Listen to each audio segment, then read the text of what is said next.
Vote चोर गद्दी छोड़ का नारा। अगर वोट चोरों को सुप्रीम कोर्ट आदेश दे के एसआईटी बिठा के पकड़ती, इनका नार्को टेस्ट कराती, तो देश की सुप्रीम कोर्ट का डंका पूरी दुनिया में बजता। तो ये क्यों है, क्यों किसको बचा रहे हैं, क्यों बचा रहे हो? इसका मतलब सुप्रीम कोर्ट जब समय पे संज्ञान नहीं ले पाती, समझो सुप्रीम कोर्ट प्रेशर में है, सुप्रीम कोर्ट में काबिल जज नहीं है, हाई कोर्टों में, सुप्रीम कोर्ट में। इसी वजह से देश की ये सिचुएशन है। तो इसलिए है, अगर ये मुकदमा जो कोर्ट में चल रहा था, या सुप्रीम कोर्ट को स्वयं संज्ञान लेना चाहिए था कि देश में इस तरह के हालात हो रहे हैं। और सुप्रीम कोर्ट के सामने हम तो, हमारे जैसे लोग बहुत आए जिन्होंने कहा ईवीएम पे भरोसा नहीं है, मशीन पे भरोसा नहीं है, बैलेट पे भरोसा, चुनाव कराइए। और दूसरा एसआईआर का मामला लगातार चल रहा है। पहले एक मामला और भी पेंडिंग है जिसमें चोरी चकारी से ज्ञानेश कुमार को अपॉइंटमेंट किया गया था। इन सारे मुद्दे सुप्रीम कोर्ट के सामने पेंडिंग है। सुप्रीम कोर्ट समय पे काम नहीं कर पाई, न्याय नहीं कर पाई। इसलिए सुप्रीम कोर्ट की कमजोरी है, सुप्रीम कोर्ट ने देश के साथ न्याय नहीं किया। इसलिए मजबूरी में पॉलिटिकल पार्टी को या देश के लोगों को रैली के रूप में देश के कोने कोने से दिल्ली तक के आके धक्के खाने पड़ते हैं, एक रैली करनी पड़ती है। ये जनता की अदालत है। जब सुप्रीम कोर्ट, संविधान की अदालत न्याय नहीं कर पाती, तो उससे क्वेश्चन उठता है कि संविधान की अदालतें नकारा साबित हुई हैं देश को न्याय देने में। इसलिए देश की जनता की अदालत लगी रामलीला मैदान में, और वो लगनी चाहिए। जब नकारा हो जाए हाई कोर्ट और सुप्रीम कोर्ट, न्यायिक व्यवस्था देश के साथ न्याय नहीं कर पाए, तो देश की अदालत तो बैठेगी भाई। इसीलिए ये सुप्रीम कोर्ट का नकारेपन को साबित करता है कि रामलीला मैदान में वोट चोर गद्दी छोड़ का केस, मुकदमा जनता द्वारा सुना गया। लेकिन ज्ञानेश कुमार कह रहे हैं कि शुद्धिकरण हो रहा है ये वोटर लिस्ट का। अरे शुद्धिकरण नहीं, हमारे यहाँ एक बदिया शब्द यूज करते हैं, बदिया। हाँ, बैल को बदिया करके जब उसमें हल में जोतने के काबिल बनाते हैं, इसी तरह से शुद्धिकरण देश का नहीं, ये लोकतंत्र को बदियाकरण किया हुआ है। और वो खुद ज्ञानेश कुमार भी बदिया हुआ आदमी है, जिसको किसी ने नपुंसक बना के वहां पे बिठाया हुआ है, या उसकी नपुंसकता जग जाहिर हो गई है देश के सामने कि वो न्याय के हिसाब से काम नहीं कर सकता, उसमें वो काबिलियत ही नहीं है। और देश के लोग उसको मदारी का बंदर कह रहे हैं। और राहुल गांधी ने, कांग्रेस पार्टी ने जो कहा है कि बच के नहीं जाओगे, उसको कानून से बचाने के लिए नया कानून बनाने की क्यों जरूरत पड़ी? 45 दिन के अंदर डाटा डिलीट करने की क्यों जरूरत पड़ी भाई? डाटा कोई वहां बोझ मांगता है? कंप्यूटर का डाटा कोई वजन मांगता है क्या? इसका मतलब है सरेआम कि जिन्होंने एक कानून बनाए वो पार्लियामेंट के सदस्य भी इसमें देश के देशद्रोही हैं, देश के दुश्मन लोग हैं, जिन्होंने इस तरह के कानूनों को पारित करने में मदद की। जब खाली 2 आदमी सरकार के और एक खाली अपोजिशन का जब ये कानून पास किया, जब डाटा डिलीट करने का 45 दिन के अंदर का आदेश पारित हुआ, जब इलेक्शन कमिश्नर की बदमाशी, वो चाहे कुछ भी करे, उस पर कुछ भी कार्रवाई नहीं हो सकती, ये तीनों कानून बनाने का मतलब है देश की पार्लियामेंट तो नजर नहीं आई, वैसी पार्लियामेंट नजर आई जो ताकि ब्रिटिश गवर्नमेंट की कोई पार्लियामेंट हो।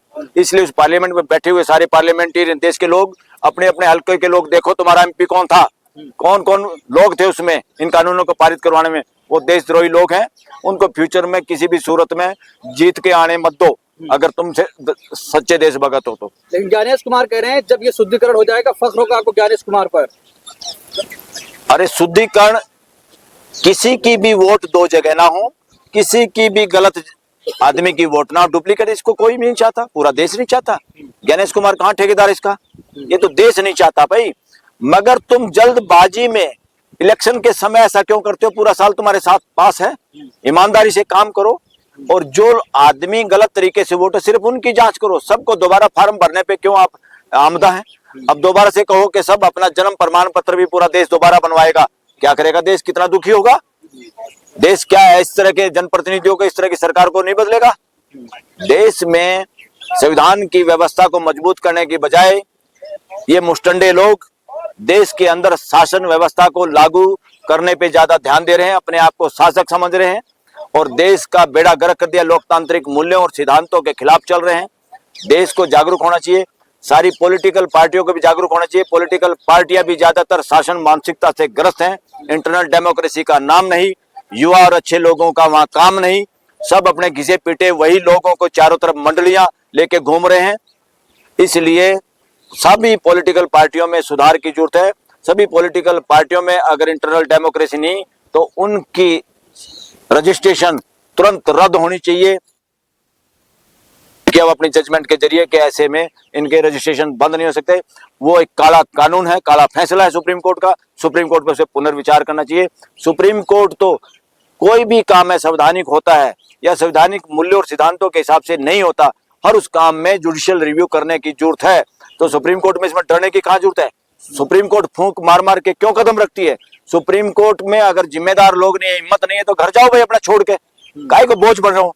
ये सुप्रीम कोर्ट की ही बहुत बार नपुंसकता है कि देश के अंदर लोगों का सड़कों पे, रेल रोको आंदोलन, किसानों का अपना आंदोलन, कांग्रेस को अपना वोट चोर गद्दी छोड़ का नारा, अगर इस वोट चोरों को सुप्रीम कोर्ट आदेश दे के एसआईटी बिठा के पकड़ती, इनका नार्को टेस्ट कराती, तो देश की सुप्रीम कोर्ट का डंका पूरी दुनिया में बजता। तो ये क्यों है? क्यों किसको बचा रहे हैं? क्यों बचा रहे हो? इसका मतलब सुप्रीम कोर्ट जब समय पे संज्ञान नहीं ले पाती, समझो सुप्रीम कोर्ट प्रेशर में है, सुप्रीम कोर्ट में काबिल जज नहीं है, हाई कोर्टों में, सुप्रीम कोर्ट में। इसी वजह से देश की ये सिचुएशन है। सर अमित शाह कह रहे हैं, सदन में कह रहे हैं कि ये जो घुसपैठिया बचाओ यात्रा ये लोग निकालते हैं, चुनाव जीत नहीं पाते हैं तो वोट चोर करते हैं। ईवीएम कौन लेकर के आया था पहले? ईवीएम तो 1989 में आया, 2004 में पहली बार हुआ, आज जीती कांग्रेस। हम तो जीते नहीं, तब तो हम नहीं रोए थे, ये कह रहे हैं। अरे भाई किसने रोका था तुम्हारे को? अगर 2004 में इलेक्शन में गड़बड़ हुई तो तुम्हें बोलना चाहिए था, तुम क्यों नहीं बोले? अगर किसी ने ईवीएम लागू कर दी तो उसका ये मतलब नहीं सारी उम्र, अगर ईवीएम में गड़बड़ उस वक्त नहीं हुई, बाद के लोगों ने की, षड्यंत्र निकाल लिया, तो उसमें ये नहीं है कि उन्होंने लागू कर दिया तो अब लागू रहेगी। ये क्या बेतुका तर्क देता है, वो नॉनसेंस तर्क देता है। उस आदमी को कोई ज्ञान नहीं, ना संविधान का, ना डेमोक्रेसी का, ना उसका लोकतांत्रिक मूल्य में विश्वास है। एक बार नार्को टेस्ट करा के दिखाए, एक बयान दे, पता चल जाएगा कितना मर्द आदमी है। देश गृह मंत्री है सर, क्या बात होगी? गृह मंत्री है तो देश का स्वीपर, देश का भिखारी और देश का गृह मंत्री, एक जैसी इज्जत और मान सम्मान है सबका संविधान के हिसाब से। कोई सीएम हो, पीएम हो, चीफ जस्टिस हो, सुप्रीम कोर्ट का वकील हो, क्या हो गया? हम सब अपना काम करें, इससे ज्यादा कुछ नहीं है। कोई आदमी सोचे मैं गृह मंत्री हूं या मैं सीएम हूं, पीएम हूं, मैं अलग हो गया, खास हो गया, यही तो शासन मानसिकता की निशानी है, यही तो वर्णवाद और मनवाद की निशानी है। लोकतंत्र में इनके लिए कोई जगह नहीं। किसी पद के लिए अलग इज्जत होगी, ऐसा कोई प्रोविजन नहीं है, ना प्रोविजन है, ना होने दिया जाएगा। वो ये भी कह रहे हैं अमित शाह कि घुसपैठिया, देश के लोग आपको वोट नहीं करते थे, घुसपैठिया वोट करते थे, आप घुसपैठिया। मैं एक बार तो आप लोगों की भाषा इस पे सुधारना चाहता हूँ। पहले भी मैंने कहा था, आप लोगों को क्या हो जाता है, हम इज्जत अपने बुजुर्गों को देते हैं, हम खाट से उठ के उनको बिठाते हैं, पहले भोजन करते हैं, उनको नमस्ते करते हैं, मगर आज से एक ऐसे हो जाता है इंसान। डेमोक्रेसी में नहीं, ये वर्णवाद और मनवाद की निशानी है, जहां आदमी पदों के हिसाब से ए हो जाता है। आप मेरे को अभी भी कह रहे हैं, अमित शाह कह रहे थे, अरे कह रहा था भाई, देश को कहां तुम गुलामी की तरफ बढ़ा रहे हो कि एक आदमी छोटा सा एमएलए, सरपंच, पंच बन गया, सीएम पीएम बन गया तो हे हो गया, बहुवचन हो गया। यही शासन मानसिकता की निशानी है। और अब तो प्राइम मिनिस्टर ने खुद बयान दिया है, क्योंकि हमने चिट्ठी लिखी राष्ट्रपति को और चीफ जस्टिस को, ये महामहिम हिज एक्सीलेंसी बंद करो, ये बकवास, ये लोकतंत्र में नहीं चल सकती। लोकतंत्र में कोई महामहिम नहीं, कोई हिज एक्सीलेंसी नहीं, इस तरह की ड्रामेबाजी बंद करो, लोकतंत्र के खिलाफ है, लोकतांत्रिक भाषा के खिलाफ है। तो आप ये हाँ पे बात क्या करो, आप सुधरो पहले तो। अगर सोशल मीडिया भी इस तरह की बात करेगा, देश में क्या मैसेज आता है? क्या बचेगा? ये इसका मतलब ह्यूमन डिग्निटी बराबर नहीं है, समानता के अधिकार को आपको समझ में नहीं आया अभी तक। लेकिन सवाल ये है कि कह रहे हैं कि भाई घुसपैठिया वोट करते हैं। नहीं, आप, मैं आपका पर्सन का उत्तर नहीं दूंगा, अभी आप कह रहे थे और दूसरा पर्सन पूछो। राहुल गांधी जब आप बोलो। कह रहा था, यस, क्या कह रहा था? कि कांग्रेस को घुसपैठिया वोट करते थे। बकवास कर रहा वो, आप उसको खदेड़ा जा रहा है, तो उसको बकवास कर रहा। अमित शाह एक बार कर दे, ये देश उसका बहुत ऋणी होगा अगर वो कहते मेरा नार्को टेस्ट करा लो, सारा हिसाब किताब हो जाएगा उसका, उसके कार्यों का, उसकी योग्यता। सदन में चुनौती देने की फैक्ट के साथ आइए ना, बात कीजिए फैक्ट के साथ, कहाँ वोट चोरी हुई है, कहाँ फैक्ट चोरी हुआ। एक चोर निशान ना छोड़े तो आप एक्सपर्ट हैं क्या? पदों को पकड़ने वाला घर का आदमी को कहे कि चोर ने चोरी करी, फैक्ट लेके आइए, ये पुलिस का काम इन्वेस्टिगेशन है या उसका जिसके घर में चोरी होगी उसका ढूंढना है? क्या बातें कर रहे हो, आप लोगों को पता ही नहीं कानून का। कानून में इन्वेस्टिगेशन एजेंसी है, उसको सिर्फ शिकायत करनी होती है, बताना होता है, वो एक्सपर्ट लोग जांच करते हैं। लेकिन जब राहुल गांधी ने कहा कि डिबेट, राहुल गांधी ने कहा डिबेट कर, कहाँ पर है? कैसे कांप रहा था वो? झूठा चोर आदमी कांपता है हमेशा, झूठा और चोर आदमी आंखों में आंख नहीं मिला सकता, झूठा और चोर आदमी तैस में आके साला बोलता है। इनका कहा दिशा निर्देश जो है हम तय करेंगे। पार्लियामेंट में क्या भाषा बोली उसने, पता चल गया उसका जाते हुए उसका उसका मानसिक संतुलन और मानसिक ज्ञान, उसकी मानसिकता क्या है। तो सर इतनी बड़ी रैली हो गई, वोट चोर गद्दी छोड़, क्या गद्दी छोड़नी पड़ेगी अब? 100% वोट चोरों को भी गद्दी छोड़नी पड़ेगी, न्याय चोरों को भी कुर्सी छोड़नी पड़ेगी इस देश के अंदर।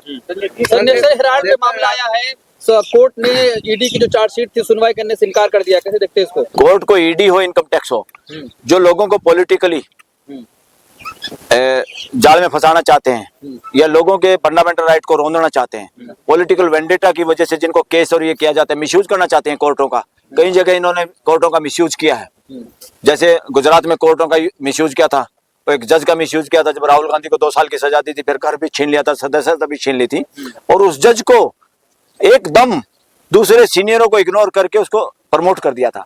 और तो सुप्रीम कोर्ट को अकल आ गई कि सुप्रीम कोर्ट ने उसको वापस भेजो इसको, जहां से ये आया है, कैसे इसका वो कर सकते हैं। इसका मतलब उसको लालच दिया था, तो ये काम कर दे, तेरा प्रमोशन भी कर देंगे और आगे भी तेरे को हाई कोर्ट तक ले जाएंगे। इस तरह की सौदेबाजी इस देश में होती है। क्या लेकिन नेशनल हेराल्ड में जो फैसला आया था कुछ होगा सर? अब आ गया कि और जो कोर्ट ने मना कर दिया सुनने से। अरे नेशनल हेराल्ड क्या, यहीं पे वो बिल्डिंग रखी है, यहीं पे वो पार्टी है सारी की सारी। ये पॉलिटिकल वेंडेटा ज्यादा है, इनकी नीयत में खोट है। अगर किसी ने पैसे का कोई हेरा फेरी करी है, सबसे पहले तो वो पैसा देश को जाना चाहिए। इन्होंने इलेक्टोरल बॉन्ड में इतनी हेरा फेरी करी, उन सब लोगों से पैसे लिए जिनको ये भ्रष्टाचारी कह रहे थे, और आज इनके खाते में सैकड़ों गुना पैसा है कांग्रेस से तो ज्यादा। ये दिखाई नहीं देता सुप्रीम कोर्ट को। सुप्रीम कोर्ट ने इलीगल ठहराया इलेक्टोरल बॉन्ड, वो पैसा लेना, और पैसा देश का हो जाना चाहिए था। सुप्रीम कोर्ट ने फेल हुआ, सुप्रीम कोर्ट ने गद्दारी की देश के साथ। उस पैसे को स्टेट का पैसा बना देना चाहिए, देश के खाते में जाना चाहिए था बीजेपी का सारा पैसा, फिर पता चल जाता। ये जितने भी ठेके दे रहे हैं, जितने भी एक दो क्यों घराने फल फूल रहे हैं, सारे काम क्यों उनको मिले पता आपको?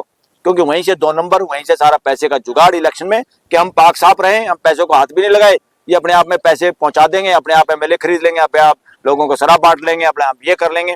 ये षड्यंत्र देश में चला भाई, ऐसे देश आगे नहीं बढ़ पाएगा। और देश के आज के लोग, आज के फॉलोअर बीजेपी के पछताएंगे, ये भी पछताएंगे, इनकी भावी पीढ़ियां पछताएंगी जो इस तरह के शरारती मानसिकता के लोगों को सत्ता में बिठाए हुए हैं। मतलब क्या लगता है कि ईडी सारे पे काम कर रही है सर?